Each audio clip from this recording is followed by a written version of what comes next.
Right, today we're going to study ST 46.18, the Nibbidā Dhamma Kathika Sutta, the Revulsion Discourse on the Dharma Speaker, S 12.16. Right, so the sutta is also on the theme of a Dharma teacher, a Dharma speaker. No? Here the sutta combines three doctrines or three teachings. You can see this in 1.1. The three teachings are the three good truths or sadhamma, that is theory, practice, realization. And then the whole sutta is structured on the 12 links. And then the ending of the sutta, the goal is revulsion, Nibbidā. Of course, this is one of those very difficult terms for beginners. No? So, let me just quickly explain to you these three important terms so that we know what this sutta is about.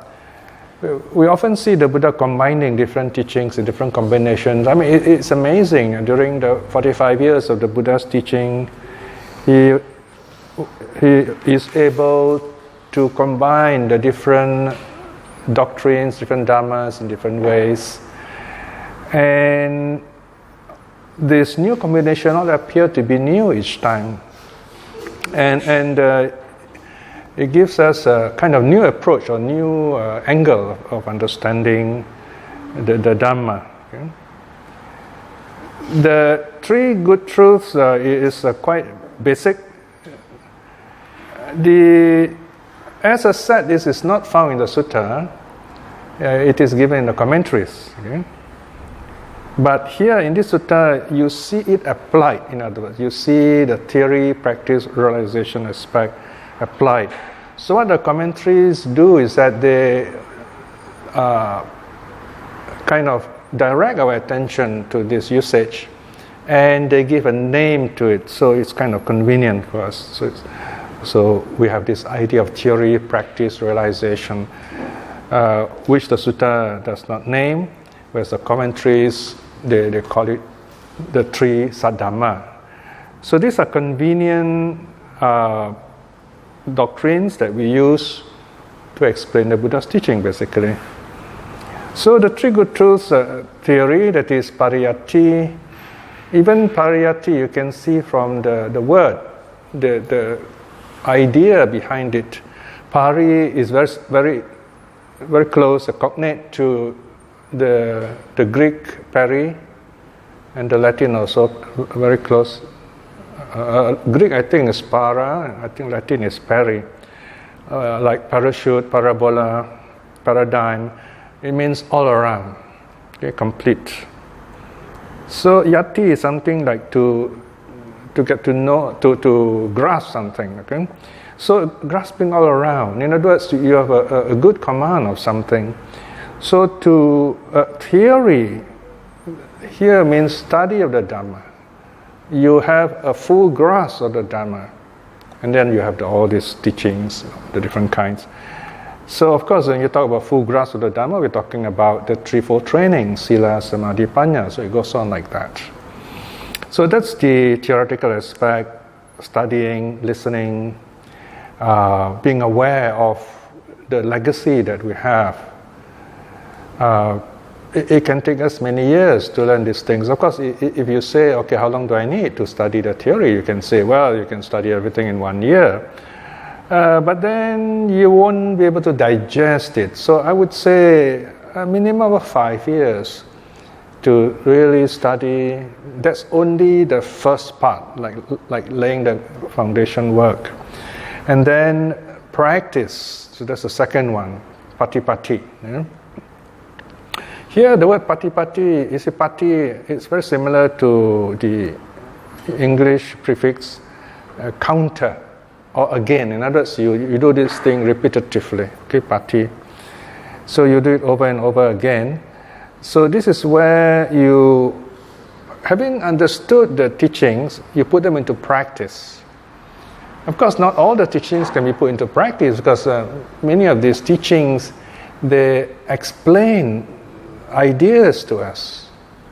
So you have a kind of a picture of what the Buddha did, and you have life of the Buddha and so on. So one of the aspects of this theory is that it inspires us with joy. So we want to say, I want to follow the Buddha. And then what's really interesting about the Buddhist texts, the early Buddhist texts, is that often enough they actually list teachings for us. For example, we are told how to do the breath meditation. We are told how to do loving kindness, right? So you have another level of understanding, a more practical level, in other words. But even then, that is still not enough. It's like you have a good book. When I was a kid, I had a book, How to Drive, And I read the book cover to cover, but I still do not know how to drive. Or you can have, I also had the book called How to Play the Piano. You can read the cover to cover, but still do not know how to play the piano. So you have teachings that they tell you what to do, step by step. You need a guide. You need a teacher to tell you what to do. So this is the living transmission. So when we talk about the patipati aspect, the training aspect, it means a connection with a living teacher, at least someone you can communicate with. Of course, nowadays you don't need one single person. You can have a range of people who's able to help you. So like in my work, I have a few people who specialize in different areas, so I can ask them for help, ask them questions. But the Sutta translation level has reached such a level that as you go higher, you find you have less and less people to consult, because those people will be consulting you instead. So that can be difficult too. So this is where you come to the third level, the realization aspect. So as you study the theory, you practice, of course practice includes meditation, you find you begin to understand things more clearly. And that's where you put things together. That's when you put what you have learned together, and then they point to a new level of understanding. For example, in one of the latest books, I was translating the Nandana Sutta. There are at least two Nandana Suttas. One is found in the second chapter, and the other one is found in the Mara Sangyutta. Okay, actually, what's interesting is they both have the same name, and they kind of talk about the same thing. It's about the garden of Tawatingsa, right? So someone asked me, can you please write something about the Devas? So I said, yeah, that's interesting. Maybe I just write something in that chapter about Devas. So that became 35 pages and became a little handbook by itself, which is a very helpful kind of study for me too, because I begin to understand better the Buddha's idea of Devas. Of course, one of the big problems today is, do the Devas exist? We must be prepared for two kinds of approaches. One is you have the traditional people who actually believe these Devas are there, like us. And then you have this very educated modern group of people who find it very difficult to accept such an idea. So we use the teaching of myth or mythology to explain this. So here when we talk about mythology, we're talking about something real actually, a pattern of behavior in our daily life which is very real. Then the mythology dramatizes this act, right? For example, let's say you hear someone killing someone, there's nothing special. But in the mythology, you see the son killing his own father, for example. And that is quite dramatic, and we want to know why, what happened, So, but in Buddhist mythology, you have, for example, the Devas. The Devas represent these higher beings because with a good karma. But even these devas at that high level, they are on they're on time, so to speak. They are serving time, because once their time runs out, then they fall from that deva state. So you have the snakes and ladder game, which is invented in India just to show this. So they will go into the snake's mouth down to the suffering states. Then we do good karma, they climb the ladder and so on. So you see this, even the heavenly states are not permanent. It's a cycle. So this idea of cycle is very common in Buddhism. So you see this in mythology, you see such cycles, such stories, such themes. And then you come back, let's come back to the practice. So the realization is where you see the Dharma as a part of you. You connect with the teaching. You're able to see impermanence in everything, in other words. So that helps you to go nearer the path. So you have theory, practice, realization. So you see these three aspects in this sutta, and then you have the 12 links. So in this sutta, what we actually see is that the Buddha is impressing on us that at any of the 12 links, if you understand any of these links, you are on the path to awakening. So it's not like you have to complete all the 12, although there is this cycle of 12 links. I'm going to talk about the 12 links last now. So here, when you understand all these 12 links, what happens? Here the term used is a monastic term, Nibbidā. Nibbidā is a term normally not used in lay teachings, but it is suitable for the intelligent lay person. Those who are intelligent, who are wise, who are experienced, will understand. Nibbidā, although we translate as disgust or revulsion, it is more of a psychological response, kind of a natural response. I mean, it's just like, let's say, the cavemen, they first discovered fire, let's say. Okay? So they do not know what this mass of colorful thing is, but when they touch it, they get burned, so they know it's something that burns, and they learn what fire does from there.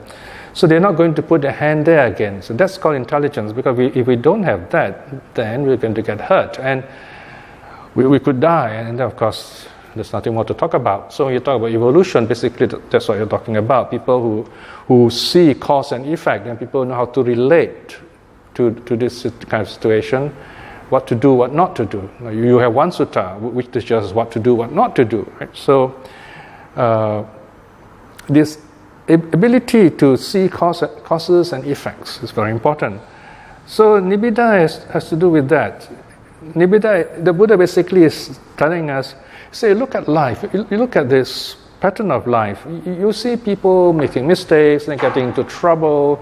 You see people again and again messing themselves up, So isn't it time, the Buddha says, that you just step back and say, okay, I'm not going to have anything to do with this anymore? That's called Nibbidā. In other words, certain things don't work, right? I mean, it's just, let's say, you have a good job, okay, but then you're not happy. You have a lot of money, but then you find you're always getting into trouble, and you have all the wrong friends and so on. But then you realize, you don't need that much money. You can live quite simply, quite happily with the people you really care for. So you turn away from that wrong idea of living the high society life and kind of then getting yourself into a lot of trouble. So you say, no, I'm not going to have anything to do with that, right? There's another term which goes with it, which is a more pleasant term, which is called Atthamayata. Now, Atthamayata is a very interesting term. Let me write it down because it's a very important term. It's a very ancient term too.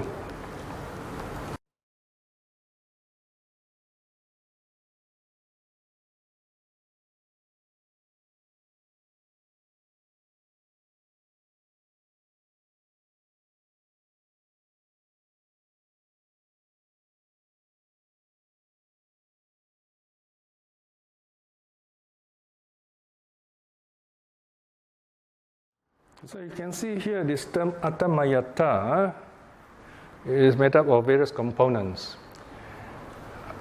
First there is the negative a, meaning not, and then there is the key phrase, key word tang, meaning that. Maya means made, make or made, okay, construct. And then ta is like the English abstract noun for ness, like goodness, and so it makes it an abstract noun. So if you translate literally, atamayata will mean something like not thatness, or not making that. A more idiomatic English translation would be not making anything of anything. It's a bit difficult to translate into English. So the usual translation is something like non-identification. Non-identification. You don't identify with anything. For example, a phone. Like I had a friend who paid about $1,000 for a phone, or maybe more. And he's so proud of it, and then he lost it. Now, if you identify with the phone, of course, the pain will be greater. Right? So if you don't identify with it, then you say, okay, well, I can get another phone, for example. Right? So here, when we identify with anything, even with ourselves, our body, then the suffering is greater. There is pain. Pain is natural, but suffering is optional. Suffering is how we react to it. Okay? So atamayata is that idea of say, well, that's the way things are. Okay? That's the way life is. We take it as it is. Of course, the Asians have this kind of idea. In Thailand, they say, "Mai pen rai." Mai pen rai. Never mind. Of course, we say never mind attitude. But never mind attitude doesn't seem to have the right ring to it. But if you look at the phrase, never mind, perhaps if we say, do not mind, sounds more positive, right? Don't think too much about it. Well, it is loss.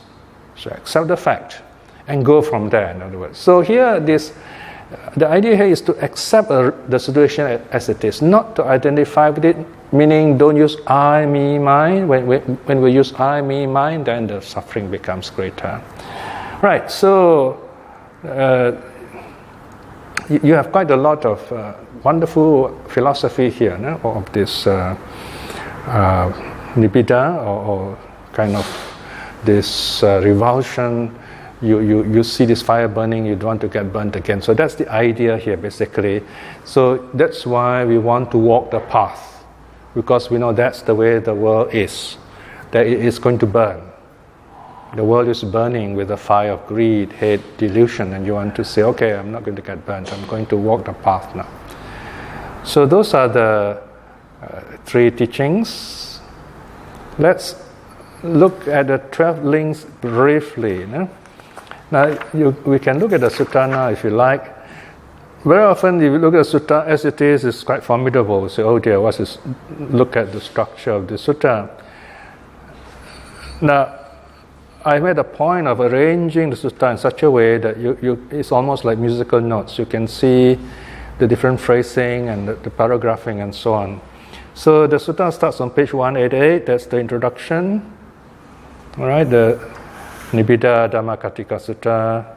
Then section 1 says, at Savatthi, then a certain monk approached the Blessed One, saluted him, and then sat down at one side.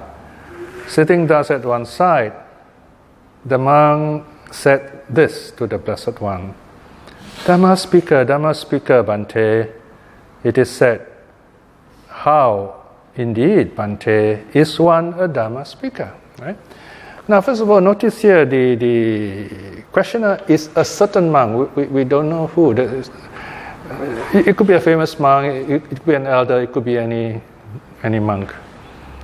But the Buddha answers the question from any monk, even a certain monk. And if you rephrase this into modern colloquial English, you can say this monk asked the Buddha, what is a Dharma speaker, right? Probably that's what actually happened. So we've got to imagine this. You have to have a bit of dramatist kind of imagination. Not so much as a movie director. Movie director tend to over-imagine. Okay, here, just imagine something happening in daily life. How would this monk ask the Buddha? Right? He would go up to the Buddha and say, Bhante, you know this word Dharma speaker. Who is a Dharma speaker? Or something like that. So this is the way the conversation probably progressed between the Buddha and this monk, and there are other monks listening. So those elder monks who convened and recited the suttas, they have to kind of regulate this, what they hear, this story. They have to put into sutta style, right? So the question is, the keyword is always repeated twice in this case. Dharma speaker, Bhante. What is this, okay? So you see this kind of pattern, right? This is a sutta pattern. Now, next thing is, whenever I look at a new sutta, I try to break it up into manageable chunks. So if you look at this, there are like 12 sections, okay? 12 links, just nice. So I numbered them, brackets 1, decay and death. So that's the first link, okay? So here the 12 link doesn't start with ignorance, it starts with decay and death. And then birth, okay? And it goes like that until the end. If you look at the end, the last one is, ignorance is at the end, it's not at the start. So this is kind of a reverse 12 links. It starts with the ending first, okay? And then it goes back to the root. So this is another way of presenting it. So the next thing is, you look at each of this section, look at brackets 1, decay and death, section 4, 5, 6. So you find this 3 is based on what I told you earlier, the 3 good dhammas, sadhamma, theory, practice, realization, right? So if we look at 4, that's the theory part. Look at 4. If bhikshus, one teaches the Dhamma for the sake of revulsion, of dispassion, of cessation regarding decay and death. All right, so that's the keyword. I've highlighted it on the far right. One is fit to be called a monk who is a Dharma speaker. Okay, so there you are, the Buddha defines a Dharma speaker. It says, if you're a Dhamma teacher, this is what you should be talking about. You talk about decay and death, all right? For the purpose of letting go. Okay, a simple idea of revulsion is letting go, basically, okay? Right, so this is the theory aspect. The teacher speaks theory. Now let's look at number 5. If bhikshus, one practices the Dhamma in accordance with the Dhamma, for the sake of revulsion, of dispassion, of cessation, regarding decay and death. One is called a monk who practices the Dhamma in accordance with the Dhamma. Okay, look at this pattern again. Now, in section 5, the keyword here is practice. So here the Buddha says, if you practice in accordance with the Dhamma, okay, in other words, you don't mess it up, you don't water it down, for the sake of revulsion. Notice the second line is the same, it repeats. All right? It repeats itself, revulsion, meaning letting go. And you use the idea of decay and death to build up that kind of mind of letting go, of freeing yourself from the world. Then you are called someone who practices the Dhamma in terms of the Dhamma. Okay? So there you are. Now you have 2 things. Number 1, the Buddha is giving more than what the monk asked. The monk asked who is a Dhamma teacher. So the Buddha answers in the first part, section 4, a Dhamma teacher is one who teaches the Dhamma. for the purpose of letting go, revulsion. He may teach decay and death, right? And then number 2, section 5, the one who practices this teaching, who looks at decay and death, who reflects on it, that person is called a practitioner. Okay? Again, the purpose is of letting go, of revulsion. Now we come to the third Saddhamma. The third Saddhamma is that of realization. Number 6, section 6. If bhikshus, one is liberated through non-clinging on account of revulsion, of dispassion, of cessation regarding decay and death, one is fit to be called a monk who has here and now attained nirvana. Okay? So notice the word monk here doesn't refer to merely someone who has shaven his hair and worn the robe. It means a meditator, a practitioner. So here you are, this section 6 talks about the one who has realized the truth. So he is said to be one who has here and now attained nirvana. The pattern is the same. This person has listened to Dhamma talk about decay and death.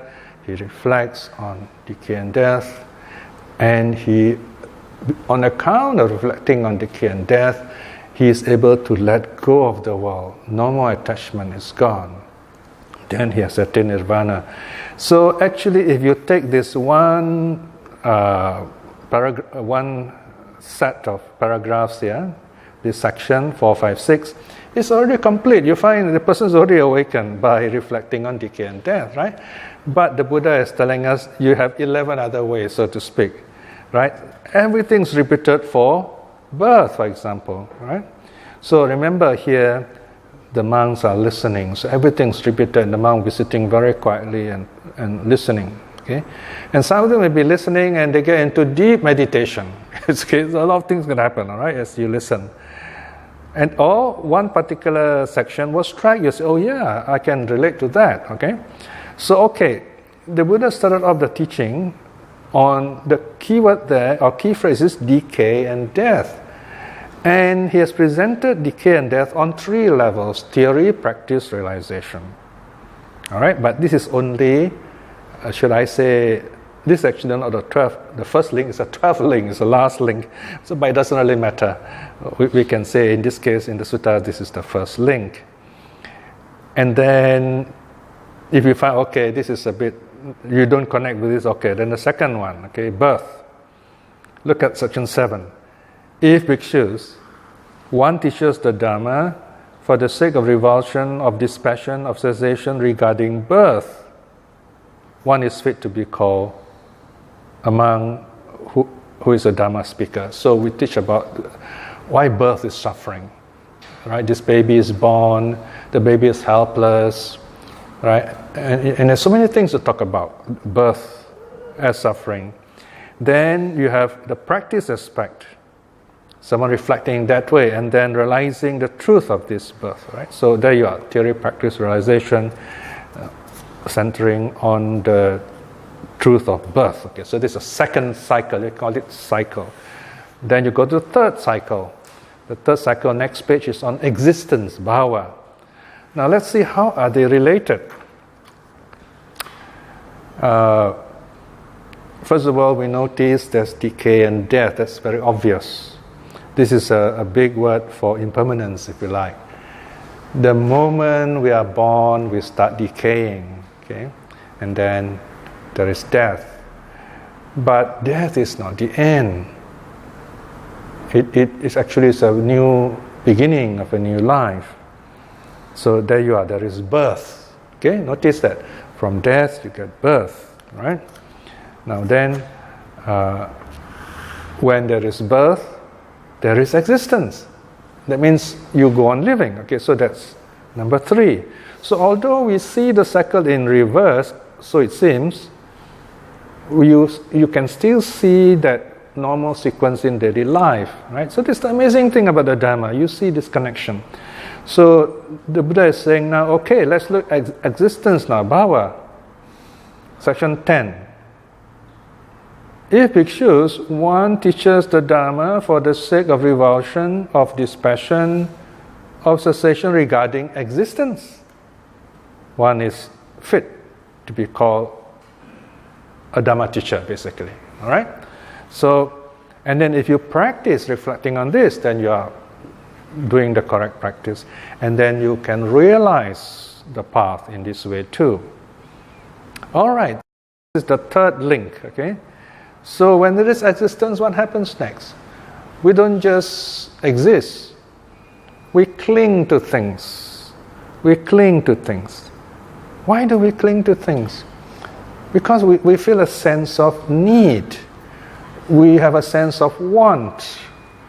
Right? Of course, need is something that supports your life. Okay? More than that, we say want. Okay? That's the difference. No? But what's interesting in English is that when you say someone is wanting, that means the person has a lack, something is missing. So this is something very interesting about language. But this is very special to English. Someone is wanting, someone lacks. And this is what I love about language. If you notice this simple aspect of the language where you get all this idea of human experience so clearly, then you have found a way of talking beautifully about what the Buddha is trying to tell us. So here, when we talk about clinging, you talk about craving. Craving means you have this idea that you want something, you need something. How did you get the idea you want something or you need something? Well, conditioning is one of them.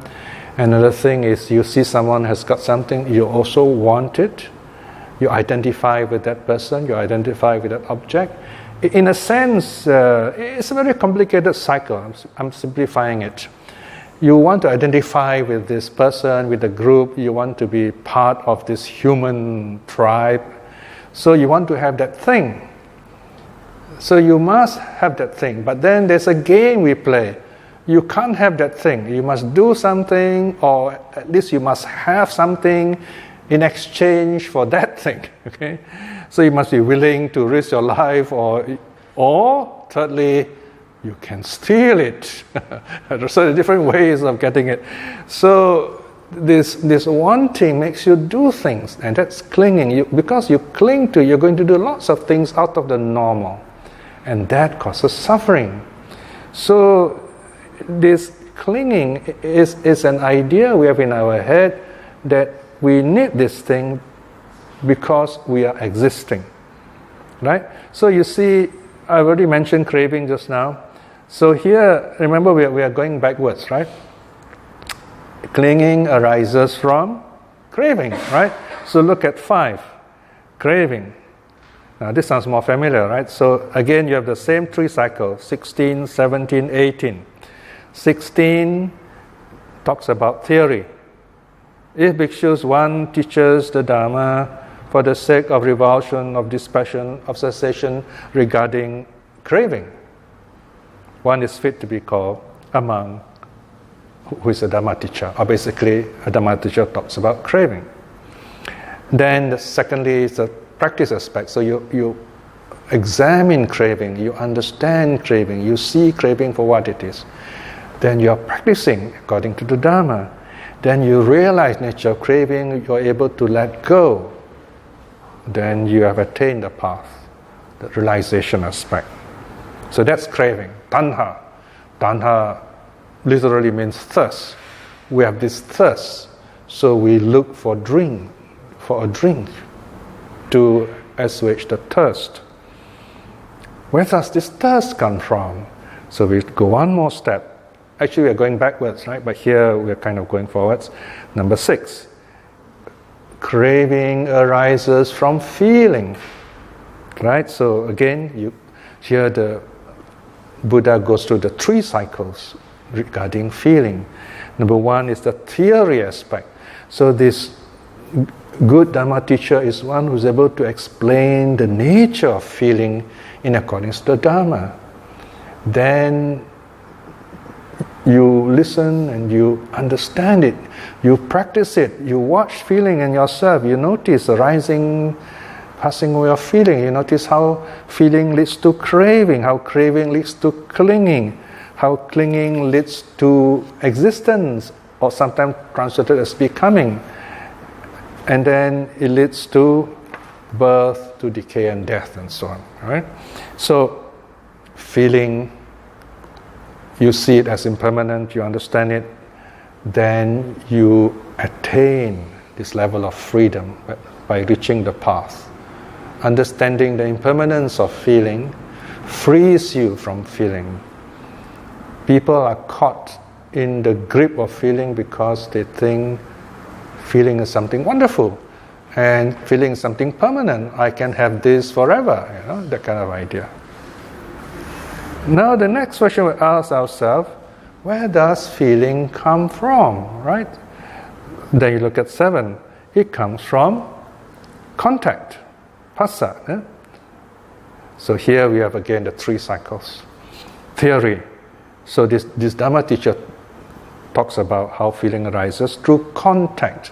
Here contact is a special term in Buddhist psychology, meaning the sense impression, how our senses interact with its objects, right?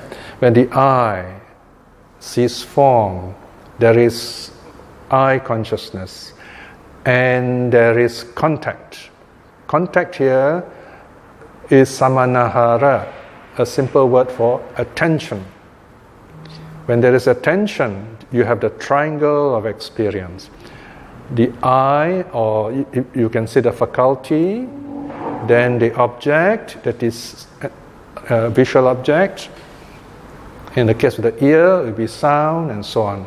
So you have eye, visual object, eye consciousness, and then contact, attention. Then there is this feeling arises. Feeling is a kind of evaluation we make. We look at something and we say, oh, this is nice, so I like it. Or this is not nice, I don't like it. Or we said, I don't know about this, so we get bored with it, right? But when we get all these ideas about pleasant, unpleasant, and neutral, past conditioning. From the past, we've been through this experience, so we're used to this idea that this is pleasant, this is unpleasant, this is neutral. Right? Then we apply these standards to the people we meet, the things we experience. So that's how feeling arises, through contact. Now, if we understand the nature of contact, how it works, how it arises, and how it passes away, then we will attain the level of freedom and reach the path. So that's the 3rd level. Ourselves the next question: how does contact arise? And we come to number 8. Contact arises through the 6 sense bases. Sal ayatana.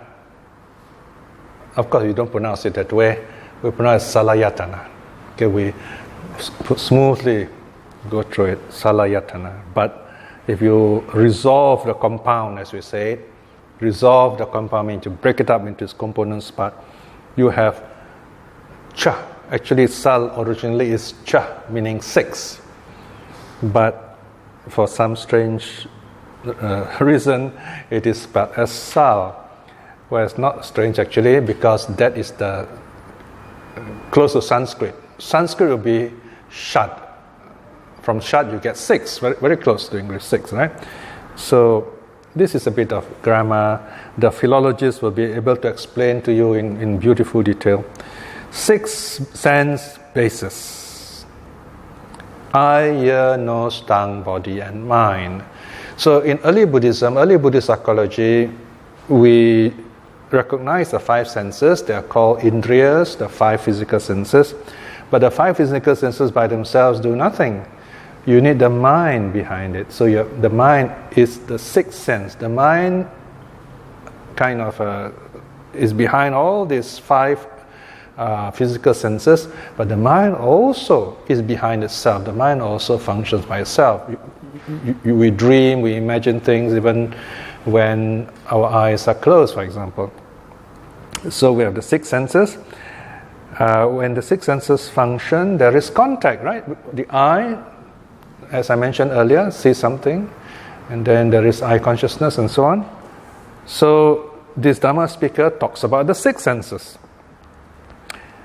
in terms of revulsion and so on. Then he's teaching the Dhamma correctly. And then the listener practices this accordingly. The true nature, he understands the nature of the six senses. Then he realizes the path by understanding that the six senses are impermanent. So there's another way you can reach the path, right? The eighth way, if you like. Okay. Then we step back and we ask another question. How do the six senses arise? Answer is in number 9. Name and form. Nama rupa. Name and form. So here the Dhamma teacher teaches what is name and form, and teaches in terms of letting go of revulsion. And then you practice accordingly. Then you realize the true nature of name and form. Now, look at the link between the six sense bases and name and form. How does name and form relate to the arising of the six senses? Now, we're used to the idea that the six senses are eye, ear, nose, tongue, body, and mind. Now, let's leave the mind out for a while. We talk about the 5 physical senses: eye, ear, nose, tongue, body. Okay? Now the thing is, when we say the eye does nothing actually. I mean, let's say you have this scientist or this doctor who keeps eyes of dead bodies. So you have these eyes in the big jug of formaldehyde. The eyes do nothing. The eye by itself cannot see. So what we're talking about here when we say sense basis or sense faculty is the conscious eye.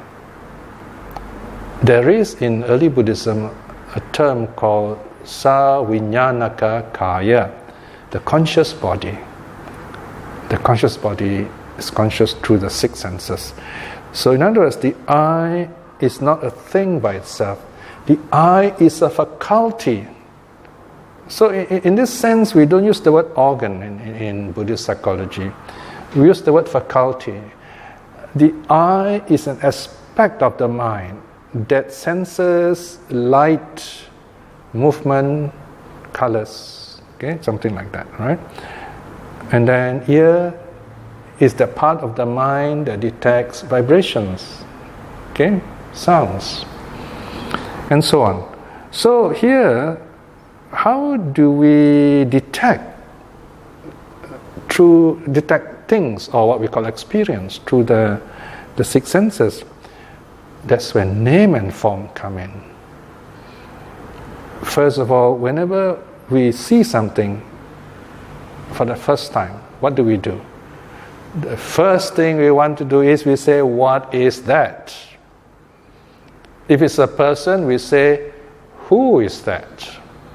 In other words, in either case, we want the name. We want the name. Because if you don't have a name, you don't know what this is. Okay? You know, sometimes on Facebook, you find some people, they do not want to give their name. They don't even put their picture there. Now, I have a little hobby, I collect all these nice sayings, and especially with pictures, I'll keep them, and at the right time I'll use them. I'll write a kind of reflection, and I use the very appropriate cartoon. So there was one of these which says,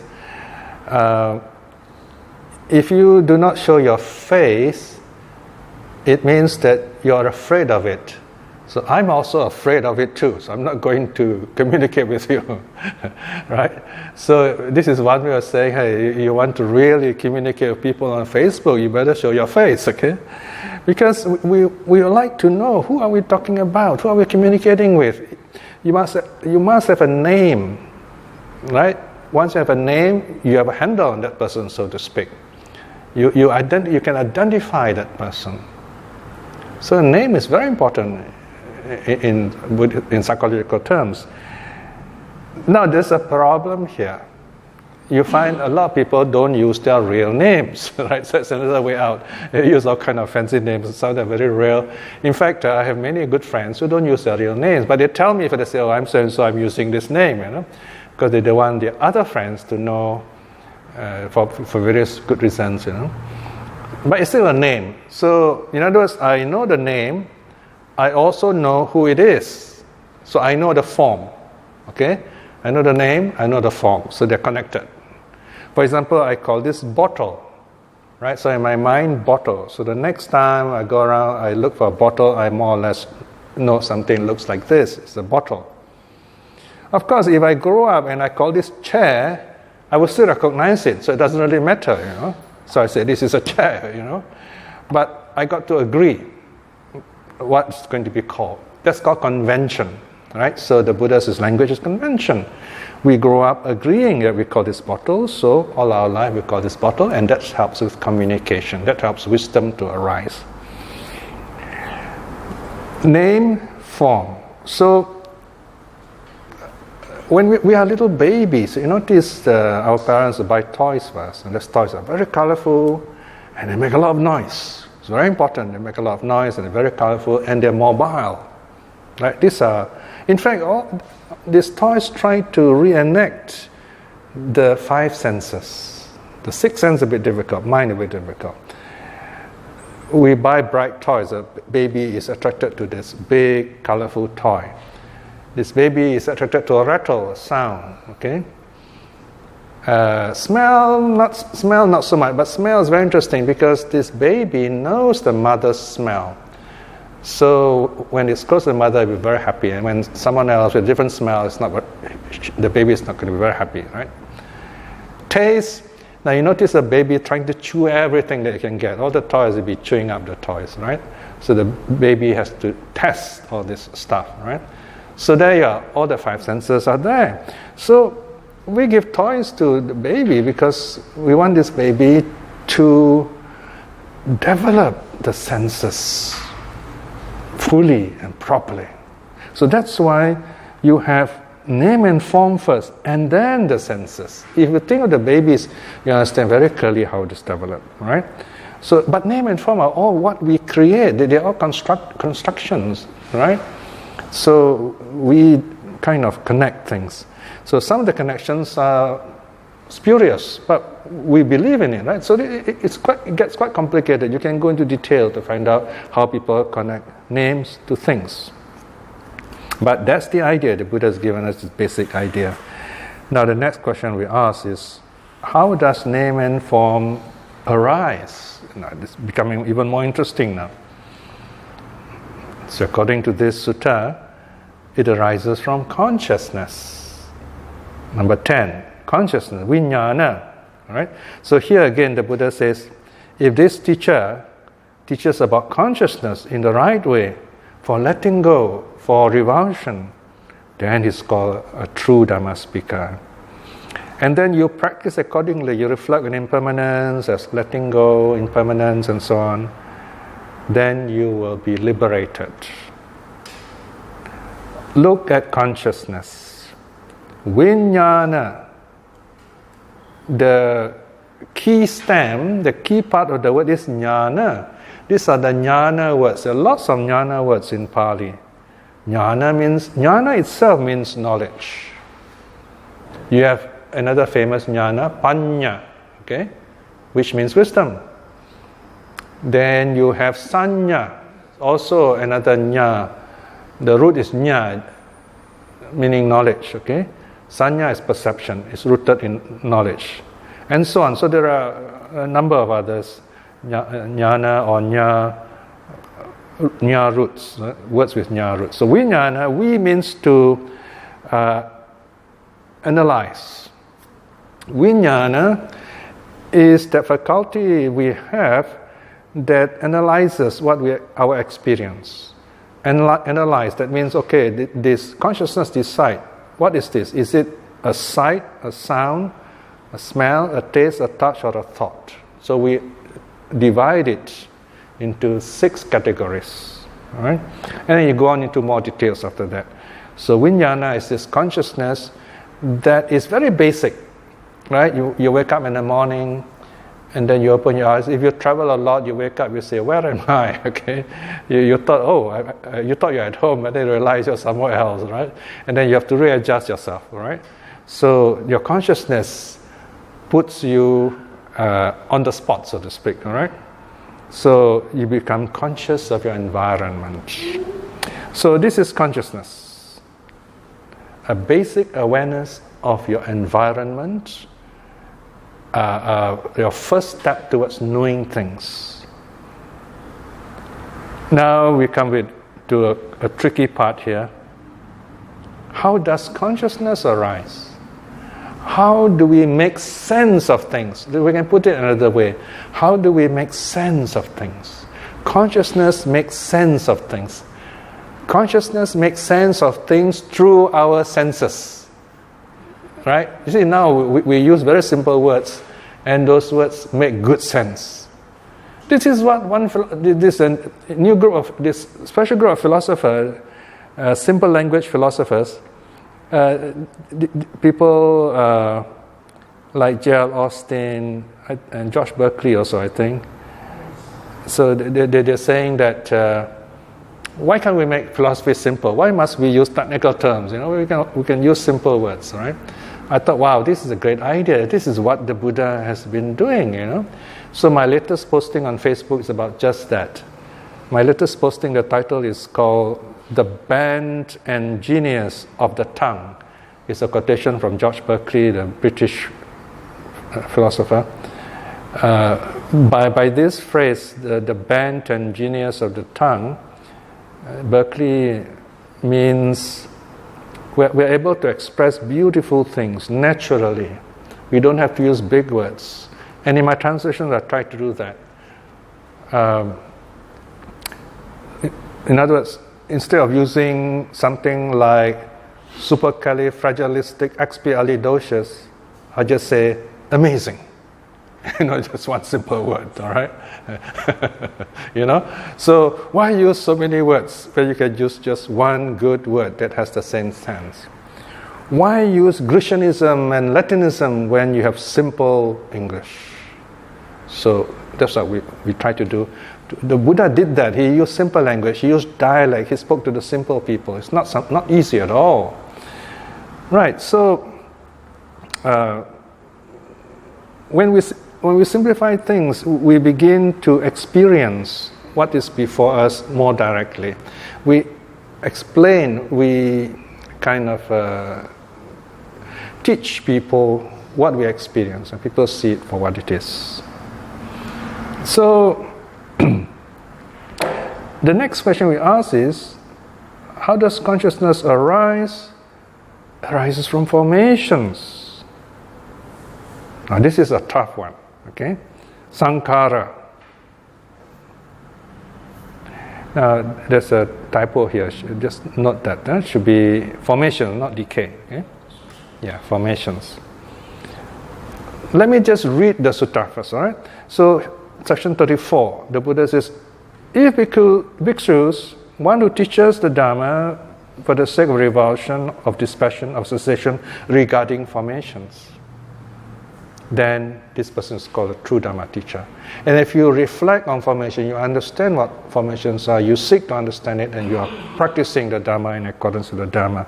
And then when you understand what are formations, then you let go of false views, and then you're on the path. Okay, we have take one step back. Consciousness. Consciousness makes sense of things, a simple definition, right? How do we make sense of things? by forming ideas. There you are, you can see the word form there. So the noun for form, there's formations, right? Right, so there's one simple way to understand formation. We form ideas. Now let's go a little further. How do we form ideas? We form ideas in three ways. Through our mind, first, most common one, by thinking. Number two, we form ideas through speech. Right? We say, oh, there is this beautiful horse. It's white in color with a beautiful mane. It's got a sharp horn on the head. The unicorn. Now, we all know unicorns don't exist. Right? But we still define a unicorn. And then someone else say, oh, in high heaven, there is this great being, greater than any of us. He created all of us. It's called God. That's another unicorn. So we create these ideas through formations. Mental formation in this case. We create ideas by telling people through verbal formations. By talking about it. Through stories, mythologies. And then we create things through our bodily action. We create beautiful statues, we dance, we cook, right? So it's all formations through body, speech and mind. These are the three kinds of karma, sankhara. Now the next difficult level is formations are not always what they seem to be. We see things which are not there. For example, the most famous case, of course, would be a mirage. Right? You go into a desert, you see, there's no water, then you see an oasis, and you think, wow, it's real. And you actually go there, and there are cartoons of people actually dive into the sand. There's nothing there but sand. Now, notice a mirage is real. It is there, you see it. But it is what's called a virtual reality. That's why you have two kinds of reality: virtual reality and true reality. Right? So you have what is real, what is true. Truth and reality, is very important to have this two words, two ideas. Reality is what you create in your own mind. It may not be true. So what the Buddha is trying to teach us is to recognize true reality from virtual reality, or false reality, if you like. No one will say, these people who play computer games, they see all these things there. But of course, we are clever enough now. We have evolved to a level we say, oh, this is just a game. We know it's a game. We have fun with it, But if you have seen the classic movie, The Gods Must Be Crazy, I'm not sure how many of you remember that movie, The Gods Must Be Crazy. Basically, it's a story about how a Coca-Cola bottle fell from a helicopter, and it fell amongst the Kalahari desert people. Okay? They've never seen a bottle before. And it fell from heaven. Wow, can you imagine what they thought about it? It is something so magical, this bottle, smooth, and it's amazing. We've never seen such a shape. They do not know what it's used for. And they tried different experiments. Then somebody got banged on the head with a bottle, said, oh, it's painful. Said, wow, okay, it's hard, and so on, Then in the end, they thought it must be some kind of God. They start worshipping it, and so on. So they form ideas about these things. All right? So we too tend to form ideas. So that's called formations. So formation is a very tricky kind of situation that our mind creates for us. And now we come to the final stage. Although this is stage 12, actually this is stage 1, right? The root of it all. Where does, or rather we should rephrase the question, how does formation arise? How does formations arise? They arise through ignorance. There you are, this is a beautiful one. So this is where the Buddha says, section 37, if bhikshus, one teaches the Dharma for the sake of revulsion, of dispassion, of cessation regarding ignorance, then you are a true Dharma teacher. Then you practice accordingly, you understand the nature of ignorance, and then you free yourself from ignorance, then you attain the path. So ignorance is the root of all these cycles that we are going through. So there you are. These are the 12 links presented in in the triad of theory, practice, realization, rooted in the idea of letting go through Nibbidā or revulsion. So you can see how amazing the Buddha put together this teaching, which gives us an overview of the nature of reality, something to reflect on, something so beautiful to know. So do read the introduction, the notes, for a better idea of what's going on here. And well, I've spoken enough. Ulto over my usual time, yeah? Right, any feedback or questions? I think you're not sure. For me, Piya, this is probably the best explanation of Paticca Samuppada. Paticca Samuppada. Well, it's being recorded. You can always save it if you like.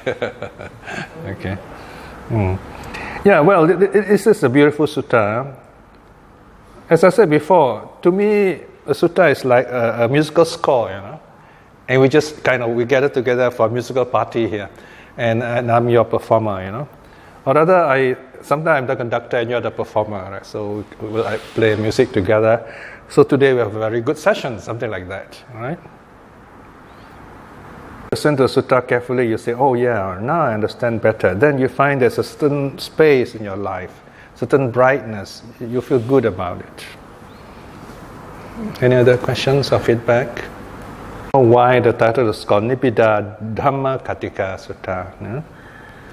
Well, this volume is coming to an end also. We'll be going to volume 48 soon. Or is it 47? Volume 47. A few more short suttas to go. So, nothing, no feedback, huh? Just there's decay and birth, right? Arising and falling. So, is existence the act or is a middle transition phase?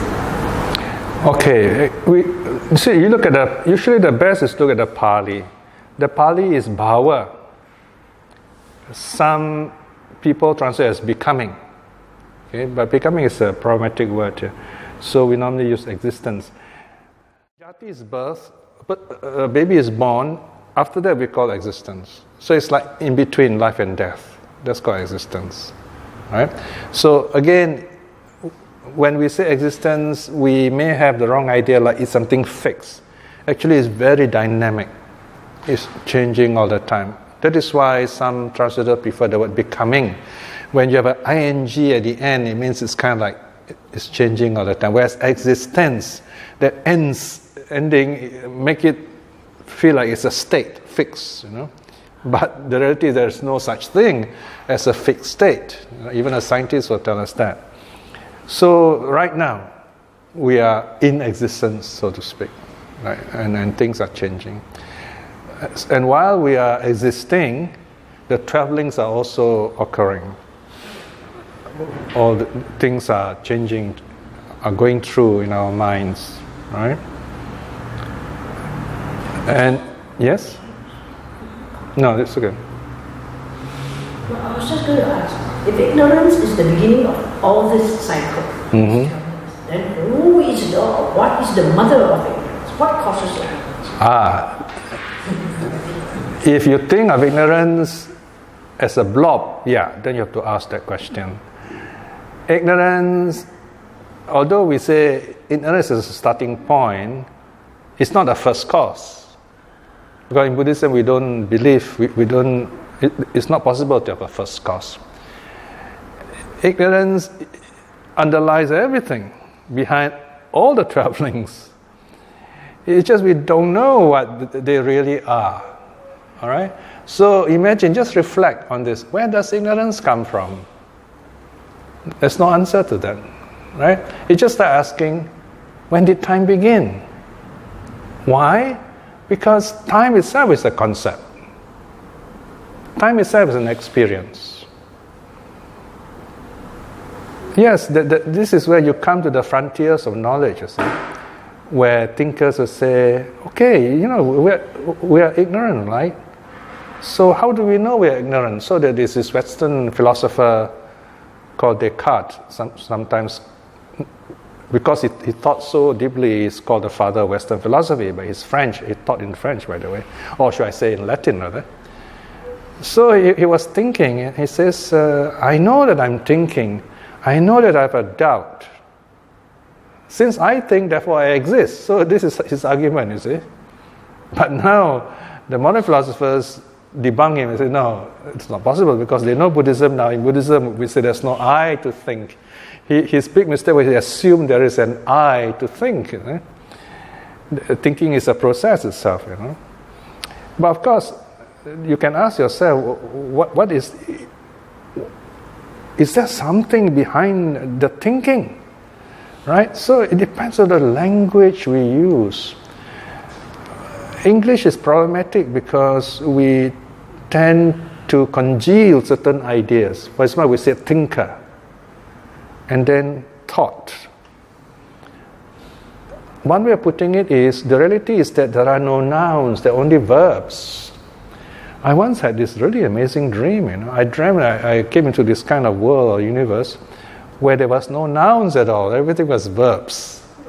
And we have to talk, everything is verbs. For example, you say man, woman, person, we at once fix this person. That is why there is a movement in the English language. They call themselves the E-prime movement, E-prime language. They say that we should not use the verbs to be. The verbs to be cause a lot of problems. Is, are, was, were, big problem. For example, you say A is bad, is bad. Wow. You have condemned this person from the time he's born until now. It's bad. It's not true, you see. So we should rethink this linguists say, you should rethink, what are you trying to say? Oh, this person did something bad. Okay, then you can phrase it. You say, the fact that this person stole lots of money from a certain country, this person has done something bad. Notice I've not used is at all. All right? That's the way to talk, according to E-prime language people. The Buddha also is trying to do that. But the Buddha is saying, you can use what language you like, but just remember that they're just words. So ignorance is not like a block. Ignorance is an ongoing thing. We just don't know what comes next. So we have to kind of like, if we don't know, we just do it. If it is something we don't like, it's going to be painful. Something we like, it's going to be nice, something like that. So it just goes on like that. The Buddha said there's no one who make you ignorance. In a sense, it's the way we look at things. We don't need a prime mover to say that, oh, somebody created this ignorance. Then you have another big problem, which is non-existent. So what the Buddha is saying, you don't need that idea. It's just an idea. Now, even if someone says, oh, there must be a God, There was one bishop in England who says, there's this watch in the desert, it couldn't have arisen by itself, somebody must have made it, right? Of course, today we will say the idea that a watch must be made by one person is a bad thinking. Many people will make the watch, you see. So it's wrong. That argument cannot be used for a single God idea even, you see. So many conditions arise for this situation to arise. So you can imagine the difficulty. Some things are ineffable. We can't talk about it because there's no way in language that we can express it. That is ignorance. So in other words, what Buddhist philosophy is trying to tell us is that's a better place to start than to introduce some kind of God idea. Even as a stopgap, it creates more problems. So there is no thinker behind the thinking. That's just the thinking. And that is something to think about. Because thinker is a concept. Thinking is a concept too. And concept is the way we think. And that's quite a lot to think about, right? Okay? Something about it's not related to this subject. I think recently emails an article about impermanence. So there's two kinds of impermanence. It's arising and ceasing. Arising, ceasing. It's a phenomenon. The other one is non-arising and non-ceasing. Okay. So how the second, how to conceptualize the second impermanence, how to understand? They're always interconnected, you see. Ideas can never exist in themselves. They always exist in connection with other ideas. We can only understand non-arising in terms of arising. So when the arising stops, that is called non-arising. So that's one way of looking at it. The stopping of that arising. Right? So, and that's one way also we can understand the possibility of nirvana, that it is possible to end craving. So when craving ends, non-craving, that is nirvana. See? But it's only an idea. Alright? Non-arising, again, when the conditions are not there for us to want something, then that idea does not arise. For example, right now we're all sitting here very happily. Anger is not going to arise in us. So there is a non-arising of anger. It's a non-state. So you can talk about it in many ways. So it's quite philosophical here. I hope that. How to observe the impermanence nature? Because we see arising and ceasing. Mm-hmm. So with this change, we notice the easiest way is in retrospect. Retrospect. So we say reflect. Reflect means there is this truth, and then we examine it again, like a mirror reflecting.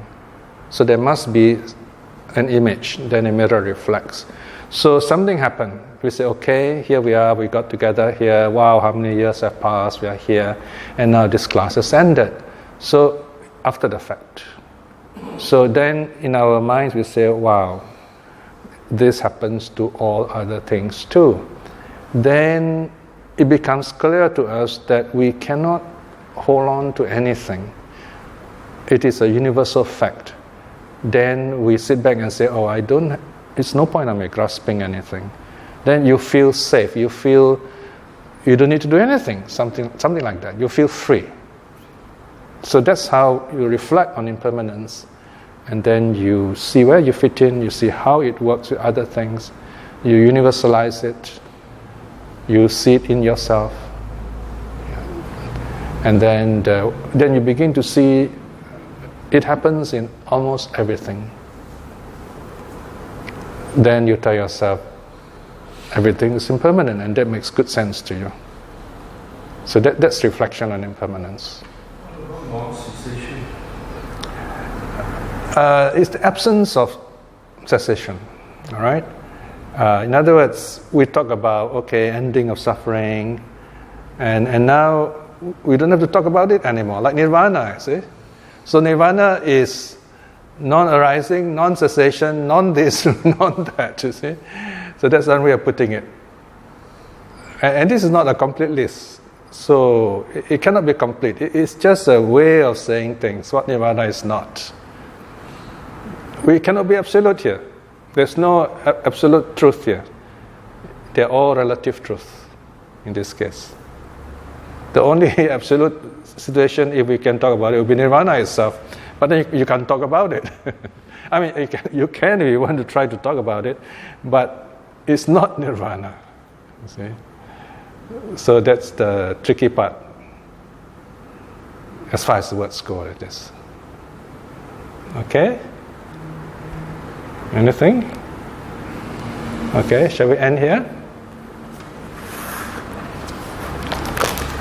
Okay, let us close for today. Right, today we have examined the 12 links in connection with the 3 good dharmas, study, practice, realization, in the spirit of letting go of Nibbidā, revulsion. This is a profound teaching, but we can see that it's not really difficult to understand if you have been following the Buddha's teaching. And this should move us to further reflect on what we have learned, to understand for ourselves, so that our lives will be happier as we approach closer to the path of awakening. Reflecting in this truth is very good karma. By the power of such good karma, may we be blessed with good health, wisdom, and the courage to aspire to at least stream winning in this life. May those who are struggling for awakening to know that true teaching to attain the path in this life. May our loved ones, our families, our friends, and people who have been kind to us to be well and happy. And may those who have difficulties, who are lost, may they too find the true path in this life itself. May all beings be well and happy. Sadhu, sadhu, sadhu.